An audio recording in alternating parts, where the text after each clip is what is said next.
A very good evening to all of you. Here we discuss the Press Information Bureau important topic. तो आज 8 अगस्त है, हम देखते हैं कि आज में क्या क्या न्यूज़ इम्पोर्टेंट है। तो हमारा first topic is Abanindranath Tagore. Abanindranath Tagore की जो National Gallery of Modern Art है, इन्होंने डिसाइड किया ऑर्गेनाइज करने के लिए वर्चुअल टूर समिट, जो अविंद्रनाथ टैगोर के 150 बर्थ एनिवर्सरी पे मनाया जा रहा है। इसलिए अविंद्रनाथ टैगोर न्यूज़ में थे। तो यहाँ पे ये इम्पोर्टेंट हो जाता है कि हम अविंद्रनाथ टैगोर के बारे में कुछ इम्पोर्टेंट इन्फॉर्मेशन को शेयर करें। अविंद्रनाथ टैगोर कौन थे? ये नेफ्यू थे रविन्द्रनाथ टैगोर के, उनके भतीजे थे और स्वदेशी मूवमेंट में इन्होंने काफ़ी सपोर्ट किया और इनके जो ये बहुत अच्छे पेंटर थे और इन्होंने इंडियन आर्ट में स्वदेशी मूवमेंट के कुछ फिनोमिना को भी इंट्रोड्यूस करवाया। इनसे कौन कौन से लोग जो है एसोसिएट थे? नंदलाल बोस और शितेंद्रनाथ मजूमदार। पॉपुलर पेंटिंग इनकी कौन कौन सी है? भारत माता, माई मदर, जर्नी इंड। और पॉपुलर बुक्स कौन सी है? राजकही, नलक ईटीसी। इनकी डेथ हुई थी 5 दिसंबर 1951 में। यहाँ पे कुछ इनके इम्पोर्टेंट पेंटिंग दी गई हैं, जैसे भारत माता। ये जो राइट साइड देख रहे हैं, ये भारत माता पेंटिंग है। द पासिंग ऑफ शाहजहां, ये द पासिंग ऑफ शाहजहां है। फेरी लैंड इलस्ट्रेशन 1913 में जो बनाई थी इन्होंने, ये फेरी लैंड है। और जर्नी इंड इनकी ये वाली है, जर्नी इंड ये है। और माई मदर ये है।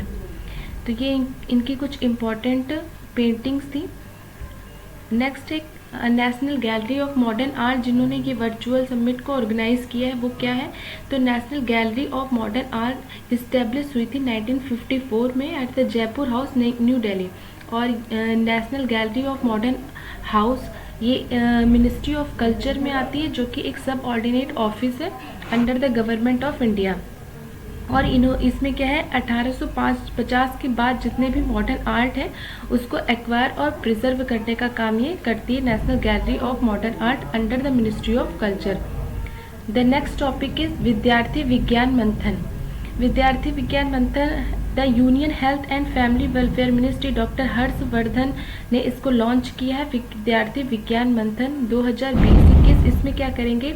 क्लास 6 से क्लास 11 तक जितने भी स्टूडेंट हैं उनकी साइंस को उनके अंदर साइंस को प्रमोट करना है। ये एक नेशनल लेवल का एक प्रोग्राम है जिसमें कि हम उन स्टूडेंट को सेलेक्ट करेंगे जिनकी एक क्यूरियोसिटी है to aware the knowledge related to the science. तो ये आइडेंटिफाई करेगा उन यंग ब्राइट माइंड को with the scientific aptitude among student group. Scientific aptitude इनके लिए एक ऑर्गेनाइज करवाया जाएगा, एक एप्टीट्यूड टेस्ट जो साइंस को और भी इन्हेंस करेगा इन स्टूडेंट में क्लास 6 to 11। तो ये विद्यार्थी विज्ञान मंथन जो है वो साइंस को प्रमोट करना है यंग ब्राइट माइंड के अंदर। नेक्स्ट इसमें देखेंगे जो विज्ञान भारती है, वो भी विज्ञान भारती एक नॉन प्रॉफिट ऑर्गेनाइजेशन है।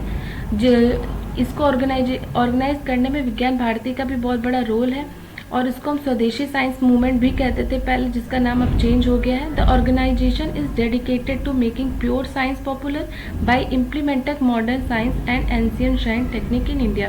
ये हर तरह की साइंस को इंडिया में इम्प्लीमेंट करने के लिए इस ऑर्गेनाइजेशन का गठन किया गया था, जैसे modern science, ancient science and popular science and which is the academic science and modern science both. What is our next topic? Our next topic is severe fever with thrombocytopenia syndrome virus। ये जो नया virus है ये भी China में अभी देखा गया है रिसेंट में, जो कि टिक बाइट्स से फैलता है। टिक बाइट क्या होते हैं?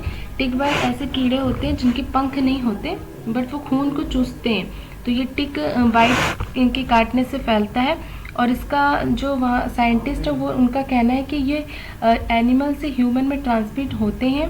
और इसमें जो animal generally do not show any symptom, इसमें कोई सिम्टम एनिमल में शो नहीं होते, तो ये भी बहुत डेंजरस है। ऑलरेडी कोविड-19 पेंडेमिक जो था वो भी चाइना से ही पहले जनरेट हुआ था और अभी जो severe fever with thrombocytopenia syndrome है ये भी चाइना में ही सबसे पहला बार देखा गया है। इनके सिम्टम क्या होते हैं? इसमें तेज बुखार आता है, हेडेक होती है और इसमें नर्वस सिस्टम को भी अटैक करता है इसमें। और इसमें जो थर्मोसाइटोफिनिया है, इसमें लो प्लेटलेट्स काउंट होती हैं। और जो ल्यूकोसाइटोपेनिया है, इसमें क्या होता है कि जो वाइट ब्लड सेल्स होती हैं वो कम हो जाती हैं। और most serious cases include multi organ failure, haemorrhagic manifestation. Haemorrhagic manifestation में क्या होता है, जो ब्लड वेसल होते हैं वो हमारी फट जाती है, तो उसको बोलते हैं haemorrhagic manifestation. And the appearance of the symptoms related to central nervous system disease. Central nervous system disease से रिलेटेड जो भी सिम्टम होते हैं वो इसमें देखने को मिलते हैं। इसकी कोई वैक्सीन नहीं है वैसे, बट इसमें जो यूज़ की जाती है वो एंटीवायरल ड्रग है रिबाविरिन, ठीक है। और इसका जो फर्टिलिटी रेट जो अभी निकल के आ रहा है वो 16 to 30% है, इसलिए WHO ने इसे एक इसको भी एक इमरजेंसी के तौर पर इस डिजीज़ को भी मेंशन किया है। नेक्स्ट है हमारा सुनामी रेडी। सुनामी रेडी क्या है? सुनामी रेडी एक ऐसा प्रोग्राम है जो यूनेस्को IOC डिक्लेयर करता है उन स्टेट को, किसी भी कंट्री में जो सुनामी से तैयार होने के लिए एक प्रिपरेडनेस पहले से तैयारी की जाती है उसकी। तो अभी रिसेंट में हमारे यहाँ जो उड़ीसा स्टेट है उसको इसका international ocean commission of UNESCO ने अप्रूव किया है उड़ीसा के दो जो जगह है, एक वेंकटरायपुर और एक है नोलिया शाही। इनको सुनामी रेडी कम्युनिटी के तौर पर इन दो को सेलेक्ट किया गया है उड़ीसा के। और ये कौन सेलेक्ट करता है? यूनेस्को IOC का ये प्रोग्राम है। तो Orissa is the first state in India to have such recognised community. इसको सुनामी रेडी कम्युनिटी का दर्जा मिला है। जो यूनेस्को IOS है वो 1960 में इसका गठन हुआ था और ये functional autonomy with in the UNESCO, ये ऑटोनोमस बॉडी की तरह काम करता है यूनेस्को के under he.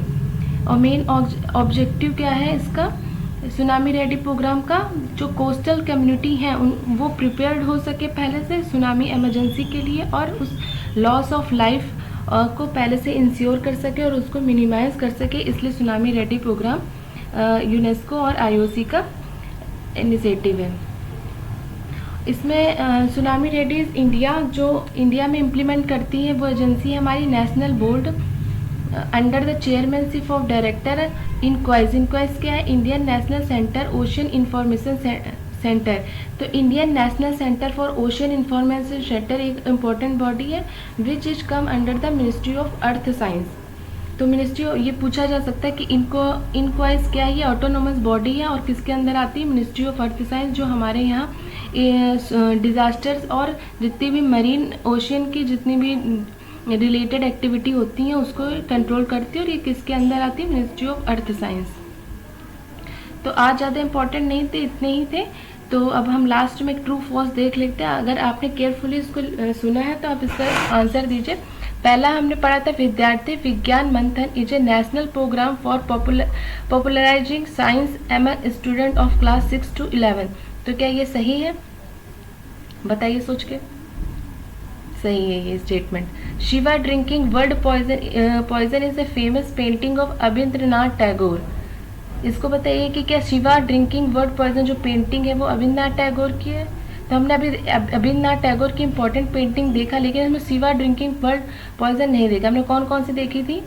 My mother, fairy world, the end journey of life और शाहजहां की, ये थी इम्पोर्टेंट। तो शिवा ड्रिंकिंग किसकी इम्पोर्टेंट पेंटिंग है? नंदलाल बोस की। और नंदलाल बोस कौन थे?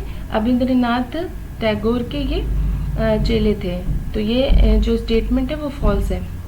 Tsunami ready programme is a community performance based programme initiative by the UN office of disaster risk reduction.